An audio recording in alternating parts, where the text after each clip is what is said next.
Charleston White has been unleashed to the white community, and the white community is not happy about it. Now they are about to understand what the black community has been going through. Charleston White didn't sugarcoat any of his comments about Charlie Kirk, and that hurt a lot of people's feelings. He has finally decided to take his trolling mainstream. He wants to bring it to a bigger audience. The thing is, Charleston White doesn't hold back. He even talked about Nipsey Hussle, and Nipsey Hussle was loved by a whole lot of people. He don't give a damn, and the white community is about to understand that. Nobody touches Charleston White because they know he calls the police. He has them on speed dial. He is about to do the same thing with white people. You already know that they're about to send him a whole bunch of death threats. That don't matter because he's about to call the police on them too. And you already know that the police are going to be on his side because he locks up black people, and he talks about locking up black people. That's somebody the police want on their team. Now that he found a way to go mainstream and take his trolling to the white community, he's about to blow up. Ain't no stopping Charleston White at this point. The sky is the limit. He likes to piss people off, and that's what a lot of people don't understand. So you mean to tell me I can say fuck Charlie and the world come against me? But you guys had nothing to say when I said fuck God and Jesus? You colonize every goddamn body. Now all of a sudden, you turn into pussies. This is not your grandpa's America. I got a new TV coming up strictly for you pussy white folks. I can't believe you used to hang niggers. Look how you did the Indians, the Mexicans, even the Jews, the Irish, the Catholic, fucked over every fucking body. Now all of a sudden you're in your sensitive feelings. Even Charlie Kirk said you need killings to keep our guns right. So why the fuck are y'all mad? Because he asked for this. He said, as bad as this sounds, this needs to happen so we can maintain these rights, is what he said. And look, he happened to be the sacrificial lamb. He sound like Tupac. I see death around the corner. He talked like Tupac. He just didn't know he was gonna be the one that happened to, nigga, in front of his family. He thought it would be somebody else. And he could go talk about it. He didn't know it'd be him. So nah, man, I would have ate Kirk ass up. I would have ate Kirk ass up. On the simple fact that he lied and said that Trayvon Martin hunted down George Zimmerman. When the 911 call clearly showed that George Zimmerman was hunting down, man, I would have ate his ass up. The problem with people saying Kirk is like me, he ain't stood up to the white supremacists. He ain't stood up to the skinheads. I've been standing up to the negative elements and the detriment of black people. He ain't looked to white people and said, hey, we got a bunch of white kids shooting up schools. Say we got a bunch of white kids and they babies. We lead the nation in child pedophilia and molestation of children.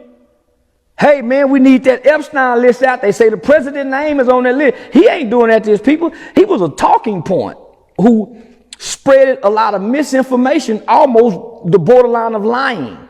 The statistics that he was using was false. Black people don't commit 50% of the murders in this country. We commit 50% of black murders, which is a small fraction compared to the Mexicans, the whites, the immigrants. So and then, homie, he challenging children. I'm challenging adults. So we are not the same. He wasn't putting his life on the line because he was talking just about black people. He never talked about nobody else as if black people are America's problem. So that's my problem with that shit. Hell, he ain't know me. I stand up to the gangbangers, the killers. I pick on the bullies of the race. He pick on the weakest of the race, the small, undeveloped brains of our children on the college level, on the entry college level. So I'm saying to everybody, isn't it ironic that those 20 women who was at Capitol Hill that says if they don't release the Epstein files, I would tell you who was having sex with me? And then Charlie Kirk started pushing to release those files, and now he dead, and now where are those victims who can name and pinpoint the people? Because America's tune changed. Nobody's interested in those files anymore. They're mourning Charlie Kirk. Yeah. Charlie Kirk was given a few $1 million from an old white man to go out into America and win the hearts of young Americans for this Trump election. That's why you're hearing him saying his voice will echo for future generations. They needed a great white hope. Too many of their great white hopes was dancing the tune and the sounds of their niggas.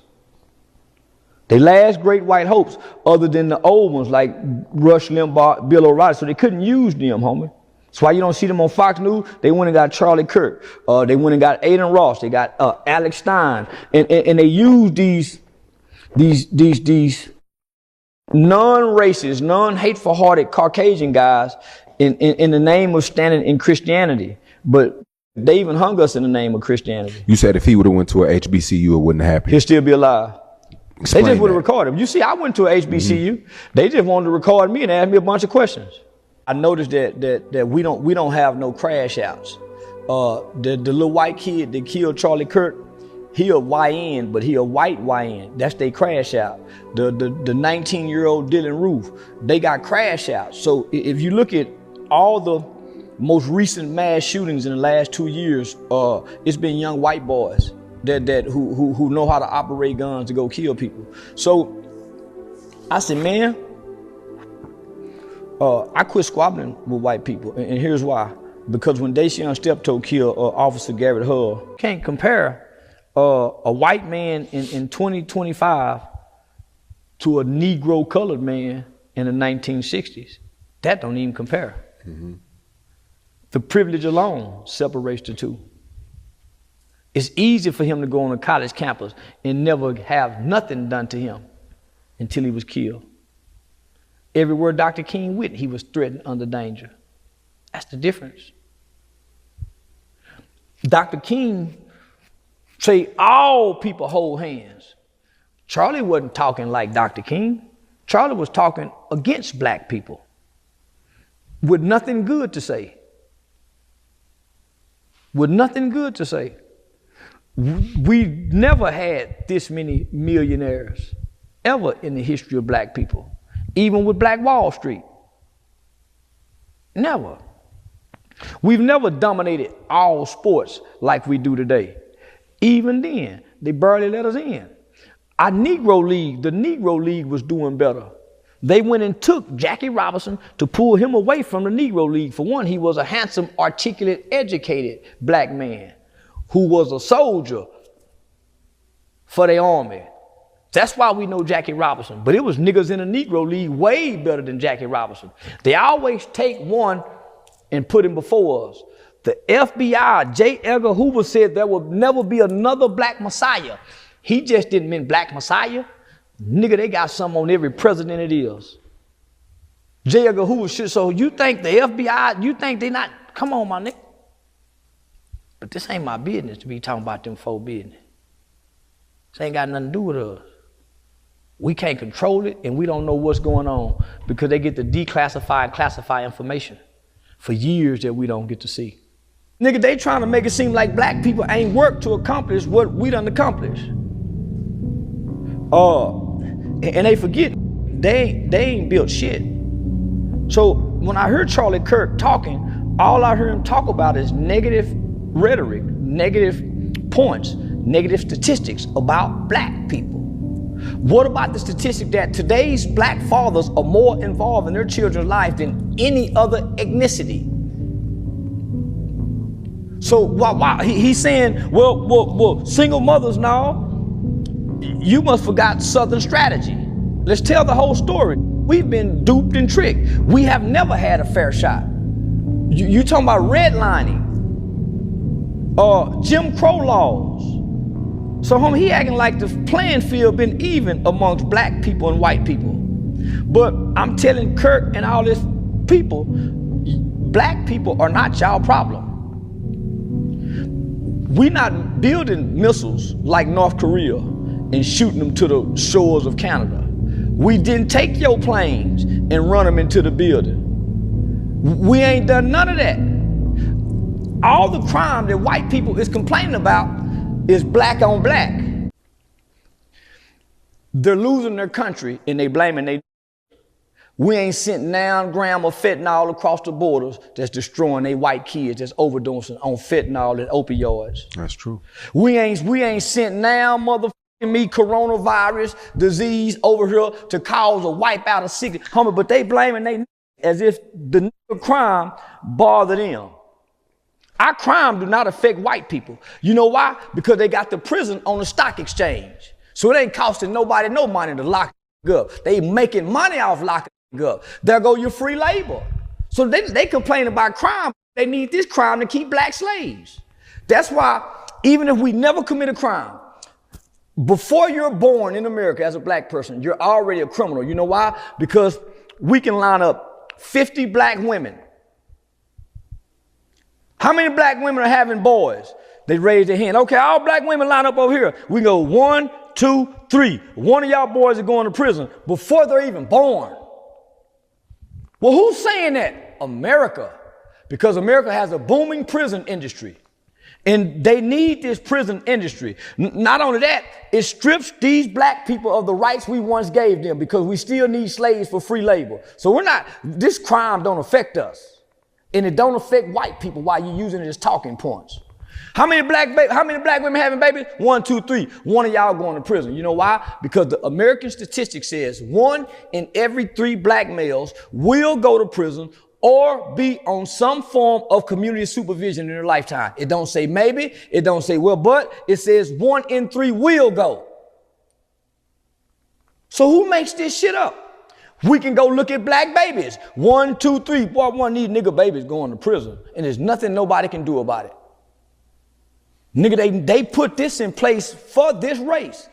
Prison was not put in place for nobody else, but specifically this race. Yeah, we'll put others in there, but the majority is for these people. These people pose the greatest threats to us because they might want retribution one day because we ain't never been fair to them. We ain't never been fair to them. So we got to make sure they stay where they are because our greatest fear is they get over us one day. Do you see how they do each other when they're fighting each other? Do you see some of these snippets when the 20 black guys jump on one white boy? Homie, that's their greatest fear, that it's going to be like that everywhere for them.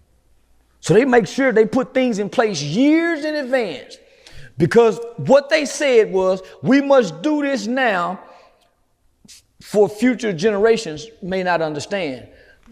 The future white people is going to be way more compassionate than these people. So they're putting things in place now that their children can't even undo because they like their slaves.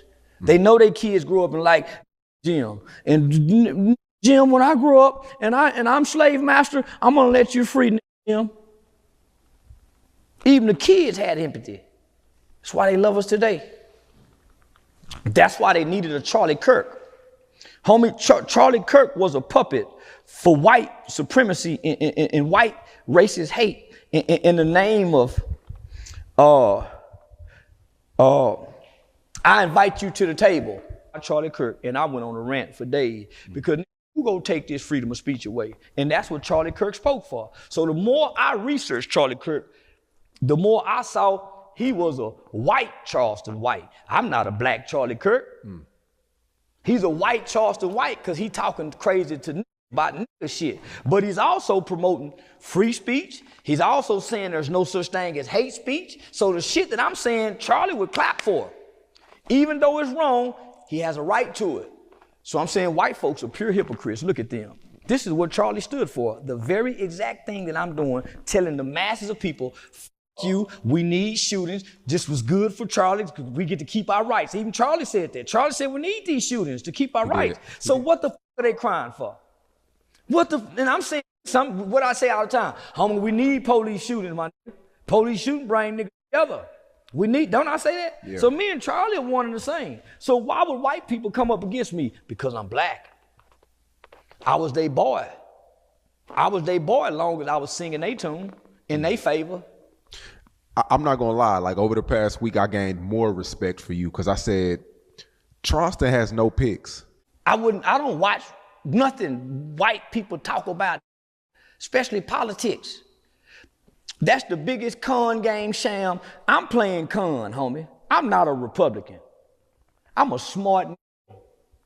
I'm not a Democrat. I don't give a fuck about being Republican or Democrat. I'm playing on both parties because both parties is dumb. All you got to know is some basic information about history and the Constitution, and you can play both sides. Because both sides are one and the same, a group of hateful old white people that are living in white fear because they know they done done everybody wrong. And they wildest Their greatest nightmare is one day somebody sits over them